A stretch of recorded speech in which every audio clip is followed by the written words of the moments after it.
Bonjour à tous, soyez les bienvenus dans un nouveau numéro de l'ABCDR des animaux. Je vous invite aujourd'hui à voyager. Nous partons en Californie, en Afrique du Sud et en Patagonie découvrir des pinnipèdes. Oui, des pinnipèdes. Qu'est-ce qu'un pinnipède? Eh bien, c'est une otarie. Et pour nous en parler, nous allons tout de suite rejoindre Niki. C'est parti!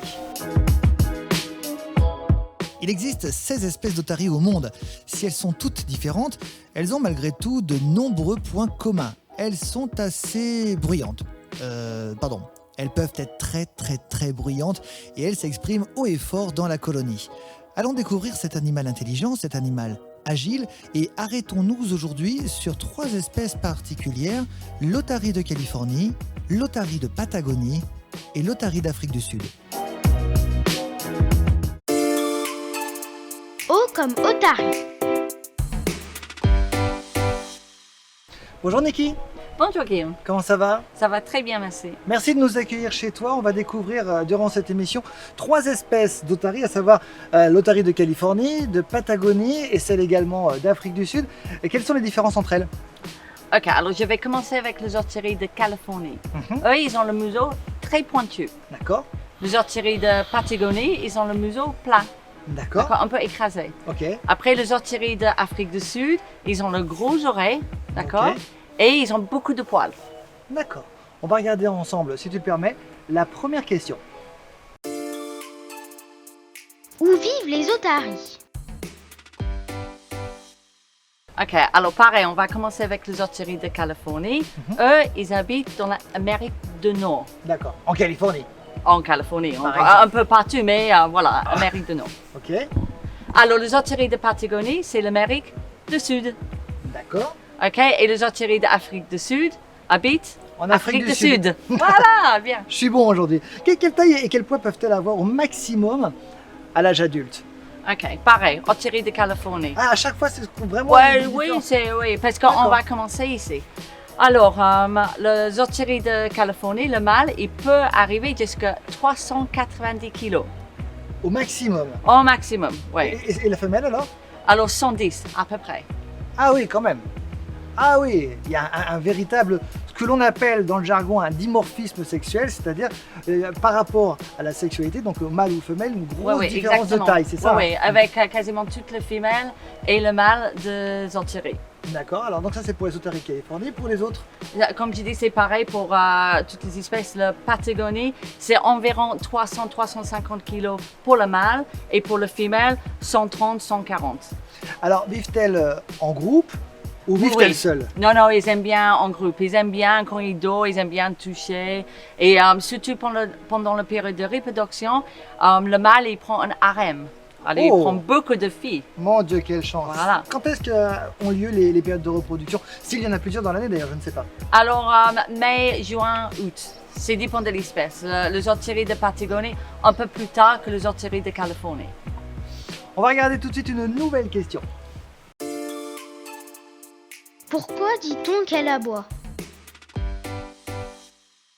Alors, le aboiement de toutes les otaries, ils sont un peu différents. D'accord? Mais le mâle, en fait, de toutes les espèces, il aboie beaucoup pour attirer le femelle, pour créer son harem. Le femelle, il fait beaucoup moins de bruit, comme chez nous. Hein. oui. Mais oui. en fait, eux, ils crient, ils crient souvent quand ils ont le bébé pour attirer le bébé. Bon, D'accord. souvent, c'est tout le temps, ils appellent le bébé. Ça fait beaucoup de bruit, hein, une otarie. Ils peuvent faire beaucoup de bruit. Ça n'arrête pas d'aboyer justement. Oui, alors c'est dépend de la période de l'année, mais c'est tout pendant la période de reproduction, ils crient, ils aboient beaucoup. Quand et pourquoi parle-t-on d'otarie à fourrure? Alors, il y a 2 raisons pourquoi on a l'Afrique du Sud, les otaries d'Afrique du Sud. On peut nommer les otaries de fourrure aussi, parce D'accord. qu'en anglais, ils s'appellent le fur seal et fur seal. Alors, le phoque et les otaries, c'est pas pareil, mais le fur seal, otarie d'Afrique du Sud, D'accord. quand même, c'est un otarie. Ok. Et aussi, il y a longtemps, les otaries d'Afrique du Sud, ils étaient vachement chassés pour le poil. D'accord. Toutes les otaries ont-elles des poils? Alors ça tombe plutôt bien, Niki, puisqu'on parlait de fourrure il y a quelques instants. Est-ce que toutes les otaries ont des poils? Oui, tout simplement, ils ont tous le poil. Après, sur le nageoire, sur le bout de nageoire, ils n'ont pas. Mais sur tout le corps, ils ont des poils. Et pourtant, quand on les voit nager, justement, on n'a pas l'impression qu'elles ont des poils. Oui, parce que quand ils sont secs, en fait, on voit très très bien. C'est un petit peu comme le marine avec les cheveux courts, quand ils sont secs. Quand ils sont dans l'eau, le poil, il plaque bien contre le corps. Comme ça, on ne le voit pas. De loin, on pense qu'ils n'ont pas de poils. Comment chassent les otaries? Ils ont plein de dents. Oui. Ils vont attraper le poisson avec le dent, mais ils ne mâchent pas. Ils avalent tout rond. Le poisson tout rond. Oui. D'accord, ok. Et souvent, la plupart du temps, les otaries, ils chassent en groupe. D'accord? Alors, ils vont voir beaucoup de poissons, ils vont tous partir pour chasser, ils vont essayer de faire une boule avec le poisson, et chaque fois qu'il y a un poisson qui sort de cette boule, ils vont essayer d'attraper un poisson pour manger. D'accord, ils travaillent ensemble alors? Oui. En groupe. S'il n'y a pas beaucoup de poissons, souvent ils chassent seuls. Mais quand il y a beaucoup de poissons dans les océans, ils vont manger en groupe et ils vont chasser en groupe. Alors, j'ai entendu dire que les otaries mangent également des cailloux. Ah, pour le coup, il n'y a pas besoin de chasser, il n'y a pas besoin d'être en groupe. C'est tranquille, c'est vrai ou c'est pas vrai Oui, déjà? mais bon, après ils mangent le poisson. C'est vrai? Alors, oui, c'est vrai. Ah. Alors, ils mangent le poisson, mais parce qu'ils avalent le poisson tout rond, alors ils vont chercher les petits cailloux pour avaler, pour aider la digestion de le poisson. Ça va broyer, c'est ça? Oui, ça va exactement. broyer le poisson déjà alimenté et ça va permettre la digestion. Oui, Ah, exactement. Excellent. On va regarder tout de suite une nouvelle question. Comment fait-elle pour se déplacer sur Terre, dans l'eau? Les otaries. Est-ce que tu sais que les otaries, ils peuvent courir aussi vite qu'un être humain sur la terre ferme? Non, je ne savais pas. Oui, il peut. Alors, courte distance, mais il peut courir très vite. En fait, ils vont tourner le Pas un nageoire. marathon. Pas un marathon, non. Ils vont tourner le nageoire arrière sous le corps. D'accord. Et il peut marcher, bon, pas comme un chien, mais il marche sur les quatre pattes. D'accord. D'accord? Une vitesse de pointe, ça serait jusqu'à combien? 35 km/h? Bon, un être humain, il peut courir Je sais pas, je jusqu'à comprends pas. à peu près 30 km par heure, je crois, peut-être un peu plus. Je sais pas. Mais en tout cas, il peut courir aussi vite qu'un être humain sur le terre ferme. Dans l'eau. Alors, dans l'eau, les otaries, ils nagent avec le nageoire avant. Ils vont faire un mouvement comme ça avec le nageoire avant. Comme la brasse. Oui, un peu. Tu vois, ils vont plaquer contre le corps, ils vont partir en vitesse. Et eux, ils peuvent atteindre jusqu'à 40 km par heure dans l'eau. Pourquoi les dents sont-elles noires?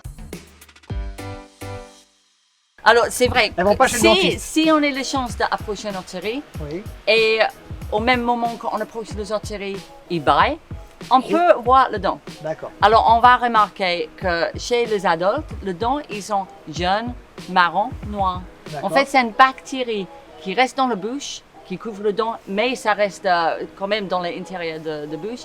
Et ça va décolorer le dent et la bouche, marron, noir, comme tu dis, toutes les couleurs. À la naissance, les dents, ils sont blancs. Alors, C'est après, parce que le bébé va allaiter pendant 1 an. Alors, environ 1 an, c'est 11 mois, 1 an, il va allaiter. Ensuite, il va commencer de manger le poisson. Dès qu'il mange le poisson, petit à petit, avec l'âge, les dents, ils vont être jaunes, marron, noirs.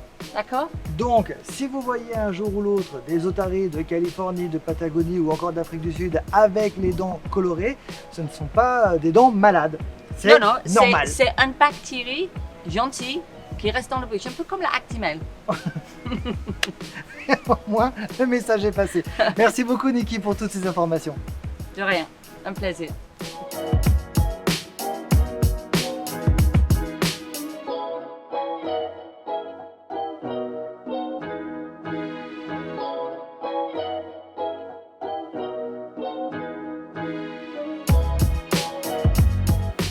Et bien voilà, l'abécédaire des animaux, c'est terminé pour aujourd'hui. Rassurez-vous, on revient très vite pour de nouvelles aventures. Salut!